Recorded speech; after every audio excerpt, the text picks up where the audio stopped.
fact check me. What the president spent on managing the presidential fleet, the presidential plane, the plane that we are still complaining about, the 150 billion he went to use to buy. What the president spent on managing presidential fleet, presidential plane, is more than what went to healthcare in capital expenditure this year. Fact check me. Yeah, and a lot of people are saying that 36 million is it's actually one person's medical emergency. In this video, we have a lot of things packed up for you. At the beginning, we talk about Peter Obi. Peter Obi said that if election is rigged, those reading the election, that is according to his word, if our election, our vote is not counted, those who fail to count our vote will be counted. It caused a lot of uproar online. A lot of people were saying, does that make a threat? But come to think of it, APC have been threatening a lot of people. Nobody spoke anything. Peter Obi had said to voice out, now that's got social media on fire. Now, wow. So we'll now talk about that. After that, we'll talk about the El-Rufai issue. El-Rufai is really a black sheep. When he was the governor of Kaduna State, he did a lot of appalling things. Now the law of karma is catching up to him. Now he's crying foul play. So we pray that all these politicians that are making Nigeria this kind of place, God will be meeting them at the point of their needs, according to how they misused their authority. See, Malami, on the other hand, was facing his own error. But what we're saying is that there's element of witch hunting and political, how will I put it, political interest in their trial, because there are a lot of government officials that are corrupt, more corrupt, and nothing is happening to them. Well, Amechi has spoken up. Amechi is really talking tough. We don't know what he wants. He can't be president now, or is he going for the VP ticket? Then Melutu is speaking out on a power supply that we need electricity. We need electricity for us to trigger our GDP and economy landscape. So we'll listen to all these things. Then at the end, we will give you a point of view and what we had in mind and what we have in mind. Give you our point of view. So we'll see you at the end of the video. Listen to this situation of what is happening in our country. It's so pathetic, but we pray in God. We trust that all manner of things will work out fine. So let's listen. We'll see on the other side. See the democracy. We will do that democracy. If they like, let them do election inside their house without transmission. We will transmit it to them. Tell them that you see this result here. If anything goes wrong with it,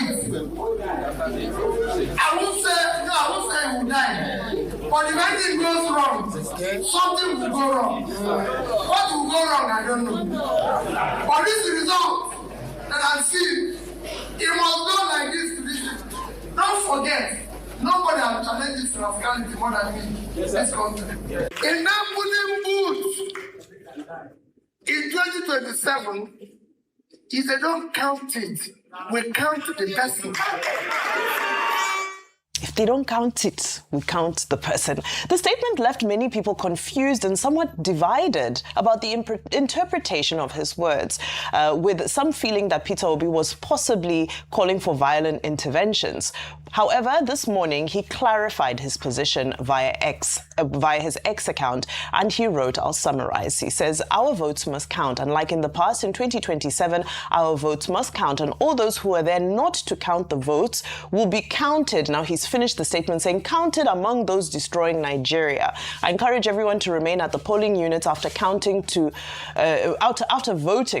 count and witness the counting and transmission of results. Those who refuse to allow the votes count will be made to count the full weight of the law against rigging. So he said, to reiterate, if you do not count our votes, we will count you among those who destroy our democracy. And the statement goes on, but I think it was a very important clarification because social media went quite wild with some people saying, counted as what exactly? But he has clarified his statement. So the question we should ask, should we have people rig elections in the first place?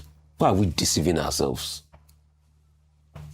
So what we should tell people is that they should never rig. And some people should not think they are the ones that know how to use talk more than others. Because we saw how that happened in the last election. And we saw security officers defending them. We saw the hurt, the killings they did because they feel they have the monopoly of violence. We saw how they brought out Oru. Others are not fools. We should stop thinking people are fools in this country. What we call for is everybody go there, vote, let the result be counted, and it should be. The fact that some people think they will come, they will snatch ballot box and be going, that is wrong. It doesn't make it right. Nobody has the monopoly of violence. It should be the state, and that's why the state should caution those people. But we don't want a repeat of what happened in the last election. That police will be there, will be looking like Lukuluku Bantashi. And you will see people, they will snatch ballot box, they will go away, they will say they can't do anything. Police officer will be telling you that there are many, I can't go after many of them, there's only me, one that is here. It must not happen. Simple.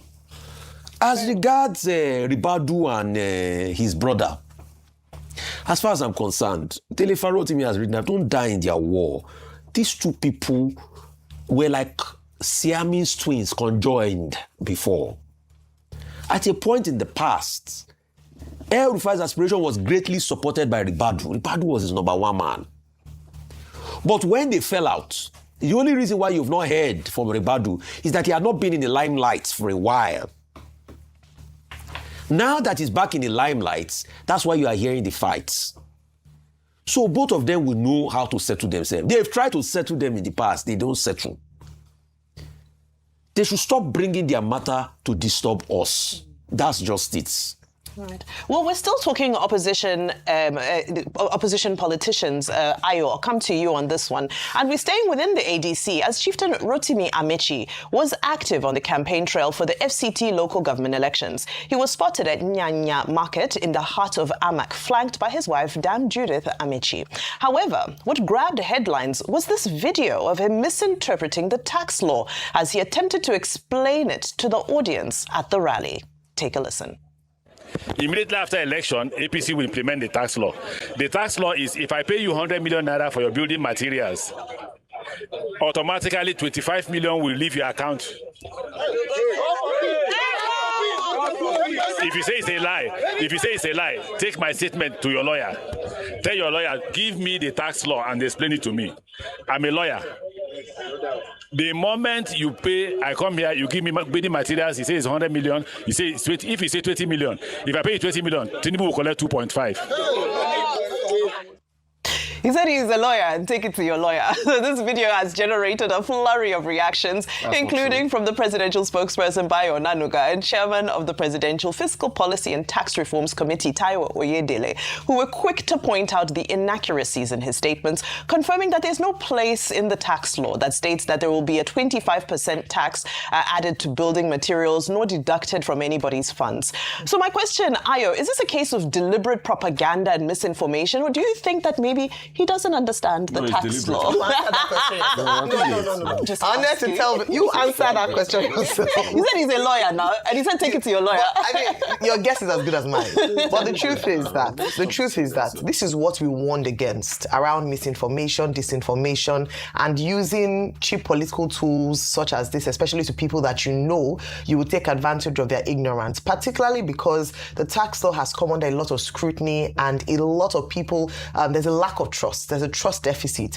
And some politicians might play on the trust deficit of the people to campaign, which unfortunately we've seen this play out. Thank God for social media. Thank God for video recordings. I don't think that Right Honourable Rotimi Amechi will be able to come on air, on TV and defend that statement. And I'm glad that there's now a press release also out to really break it down. But you see, the bad thing about misinformation is that already some people have already run home with the information he has given, and not many of them might have the opportunity to see the rebuttal. And I'm glad that we're trying to make it as wide as possible so people can tell them that, number one is that the tax law is already in place. It's since the 1st of January of this year, some even middle of last year by the establishment of the Nigerian Revenue Service. And then the 25% to scare, because I think the constituents who were speaking to belong to the builders, and so he knew that they would be up in arms. Oh, they want to steal your money. And this is why it's sad when uneducated people who are paid to do this online.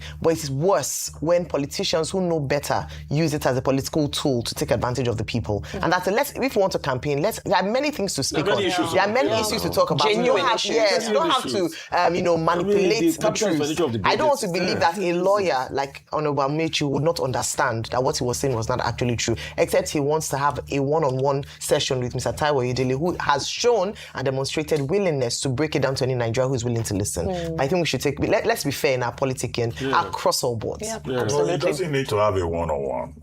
The document is available out there in the public. As a lawyer, whether practicing or not, and since he says he's a lawyer, he's just to Google. Ask for copies of the publications, or look for them on the website and read them. But politicians will throw anything at all at the game. And they will twist anything. And our electorate is very gullible, which was why I was saying the other time that look, public education is very important, even if it means translating the key issues that affect ordinary Nigerians into local languages, because Nigerians, don't underestimate them. If you break it down for them in their own language, if any politician comes to them to tell lies or misrepresent the laws, then of course, they'll be able to say, no, that's not what we read. And that's why the task for the Nigerian Revenue Service, the Ministry of Information, the NOA, is a continuing task. You have to continue to educate the people about the laws and about their rights. Well, turn our attention to Chairman of Transcorp Group, Tony Elumelu, who has warned that Nigeria's electricity crisis remains the biggest bottleneck to sustained economic growth, despite recent macroeconomic improvements under President Tinubu. However, Elumelu stressed that inadequate power supply continues to constrain productivity and economic expansion. And we still spoke about it today. Improvement in access to electricity is critical for economic development. Mr. President realizes this, embraces it, and is committed to doing more, especially helping to foster the payment of the power sector debt so that the power generators can do more for the country. That is very, very critical. All of us who are in the power sector are owed significantly, but in spite of that, we're going to generate electricity. So we want to see the payment made so that there's more provision of electricity to the country. Access to electricity is critical for the development of our economy. In a summary, I was impressed with Mr. President's commitment to supporting small and medium-scale enterprises. I was impressed with Mr. President's commitment to young entrepreneurs. I was impressed with Mr. President's commitment to energizing the power sector so that we can power Nigeria's economy. Thank you very much. Well, of course, it goes without saying that we all echo in agreement in that statement. And Elumelu is striking the right balance. He's identifying power, of course, as a critical bottleneck while acknowledging other reforms. And so his appeal to the president carries weight as he has built successful businesses and he understands what investors need. And Nigeria's power sector remains, of course, a massive constraint on growth. And the debt crisis facing Gencos proves it. So, engagement continues. And, even at this high level, on the average level, every single citizen can relate to this deficit for electricity. Can we harp on it enough? I mean, there have been many literature studies on the fact that if you grow electricity to a certain megawatt, you're going to have a knock-on GDP growth. Yeah. Nigeria can't talk about a trillion GDP. That's why when we talk about a trillion, I keep laughing. You can't talk about a trillion GDP when you have 5,000 megawatts of electricity. So you also need to grow that. Yeah, we talked about some positives like stabilization of the forest market and everything. But you see, with that, there's a big disconnect between Main Street and the streets of the people. Yeah. The spending that goes to the people is not going to the people. Take, for instance, the budget, the capital expenditure of the budget, which is just 36 million. They gave health in a country where you have over 200 billion, in a country where they're supposed to give over 200 billion to that health capital budget, in a country of over 200 million people. Look at all the industries, even look at works, look at all of that. You can see that there's a far cry. While the president spends billions on presidential fleets, please fact check me. And this is what Samechi would have campaigned on rather than, talking about tax that was not true.